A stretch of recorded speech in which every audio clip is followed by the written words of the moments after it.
भगवान राम को ऋषियों ने कहा, जब रावण का वध करके अनगिनत असुरों का वध करके भगवान लौटे, भगवान का मन खिन्न हो गया, दुखी हो गए भगवान। एक तो ब्राह्मण था, रावण ब्राह्मण कुल में उत्पन्न हुआ, और दूसरा ज्ञानी था, वेदज्ञ था, विद्वान था, पर उसमें आसुरी गुण भी थे, जिसके कारण वो भगवान से शत्रुता कर बैठे। और ऐसे कितने लोगों मारे गए उसमें। तो भगवान को बड़ा दुख हुआ। भगवान ने कहा,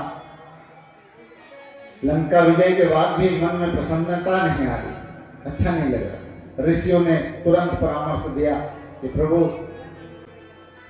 रावण तो मर गया, पर उसका जो असुरत्व का प्रभाव है, जो रावण का प्रभाव है, अभी भी वातावरण में है।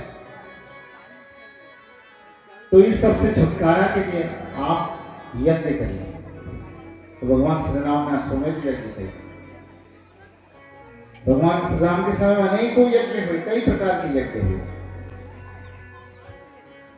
तो यज्ञ कल्याणकारी है। श्रीमद् भगवद गीता में कहा गया, यज्ञार्थात् कर्मणोऽन्यत्र लोकोऽयं कर्म बंधना, कि जो कर्म हम करते हैं उसको यज्ञीय भाव के साथ करते हैं तो वो कर्म सफल होता है।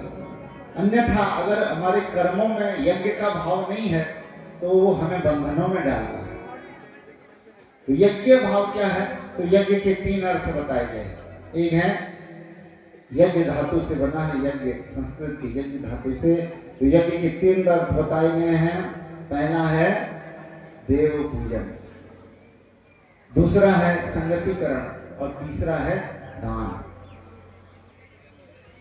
तो देव पूजन क्या है? समस्त देवी देवताओं का यहाँ पर आवाहन पूजन हो रहा है। अग्निहोत्र के साथ, अग्नि के साथ अन्य समस्त देवी देवताओं का पूजन होता है। कल आपने देखा यहाँ 33 कोटि देवी देवताओं का पूजन हुआ है। कोई भी बाकी नहीं रहते, कोई भी लोक बाकी नहीं रहता। सप्त लोकों का पूजन हुआ है। ब्रह्मलोक, विष्णु लोक, जितने लोक हैं सभी लोकों का पूजन होता है।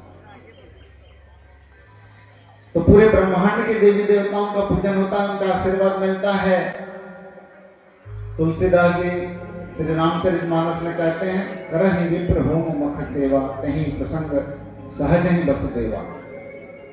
यज्ञ ऐसा है जो विप्र लोग हवन यज्ञ करते हैं, सेवा का कार्य करते हैं, और देवी देवता उनके वश में हो जाते हैं।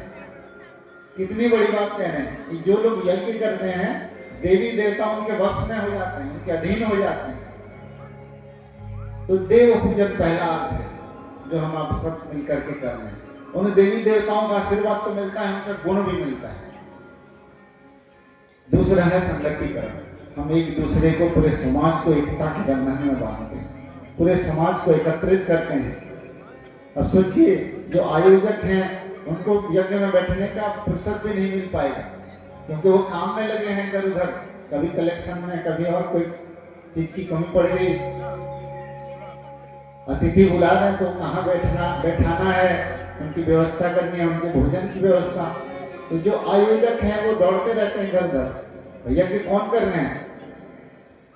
अतिथि जो बाहर से आए, जो आयोजन में भाग भी नहीं लिए।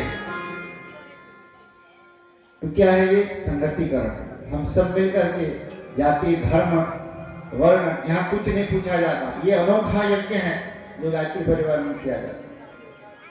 किसी को जाति, धर्म, किसी को गोत्र कुछ नहीं पूछा जाता। आप आइए और यज्ञ में भाग लीजिए, अपने आप को धन्य बना लीजिए। तो संगतिकरण, समाज को अगर हम नहीं जोड़ पा रहे हैं तो उस यज्ञ का कोई लाभ नहीं मिलेगा। अगर जाति पूछा जा रहा है कि कौन जाति के हो, तुम नहीं बैठ सकते, तो फिर वो यज्ञ असफल हो गया। यहाँ जाति, धर्म, वर्ण किसी का कोई भेद नहीं है। संगतिकरण, सबको जोड़ा जा रहा है। यज्ञ का तीसरा अर्थ है दान। दान केवल धन का नहीं, इस यज्ञ की सफलता के पीछे केवल धन नहीं है, तन मन धन सब कुछ लगाया इसमें, तब जाके यज्ञ आयोजन हुआ।